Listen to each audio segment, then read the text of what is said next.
Bonjour, bienvenue dans la série sur les échecs. Donc, nous allons voir donc l'exemple de la partie entre Radosik et Grigori, qui sont des Yougoslaves, et les Blancs ont joué le gambit écossais, et les Noirs n'étaient pas manifestement pas bien préparés pour cette ouverture. Nous allons voir ça, donc ils ont joué E4, E5, cheval F3, cheval F6, là les Blancs ont joué D4.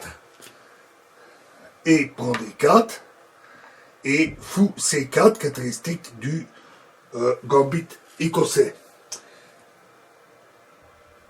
Et là, les Noirs ont joué fou B4, peut-être en confondant avec une variante analogue dans le gambit de Ring, je ne sais pas. En tout cas, ce coup est inutile à cause de C3, qui empêche l'échec et menace le fou, qui est obligé de reculer.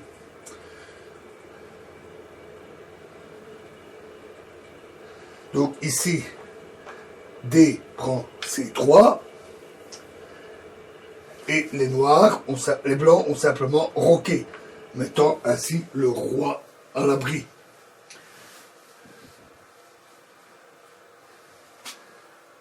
Cavalier prend B2. Ici, les Noirs deviennent vraiment gourmands. Ils capturent tout ce qui leur tombe sous la main. Ce qui les fait entrer dans ce qu'on appelle un gambit du Nord, qui est en fait une variante du gambit du Nord, qui en fait n'est pas du tout favorable aux Noirs.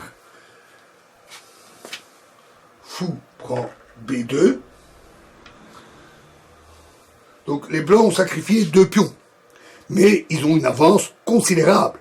Les Noirs n'ont sorti que 2 pièces, alors que les Blancs en ont sorti 2, fait le roc, et ils ont tout le passage qui est ouvert, et ils occupent une bonne partie du terrain. Cavalier F6, coup correct, il rattrape le retard. Cavalier G5, mais les Blancs en profitent pour jouer un coup particulièrement agressif, en attaquant ce pion. Alors roc, pour protéger le pion, et 5. Là, les Noirs ont joué alors D5. Ce qui est bien, c'est un bon coup, mais il est trop tardif. Dans leur gourmandise, ils auraient dû jouer ça plus tôt, ce coup est trop tard. E prend F6. D prend C4. Il change le cavalier contre le fou. Et là, Dame H5. Et ça, c'est extrêmement menaçant.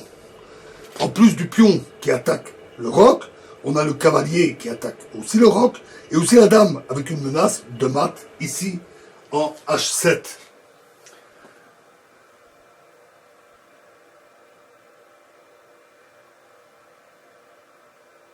Ici, pour parer les menaces, H6 aurait été nécessaire.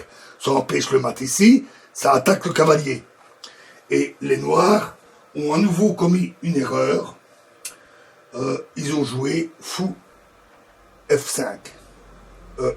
Excusez-moi.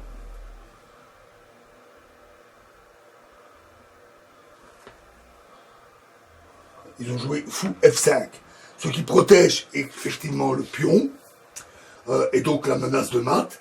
Mais ce coup n'est pas bon. Parce qu'après F prend G7. Tour E8.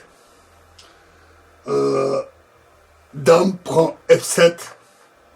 Et ils font donc mat avec l'autre pion. Échec et mat. C'est rare de voir un échec et mat en tournoi, ce qui me fait dire que c'était peut-être une partie rapide, ce qui peut justifier aussi certaines des erreurs. Voilà, alors dans la prochaine vidéo, nous quittons la partie écossaise et nous verrons la partie russe. Je vous remercie.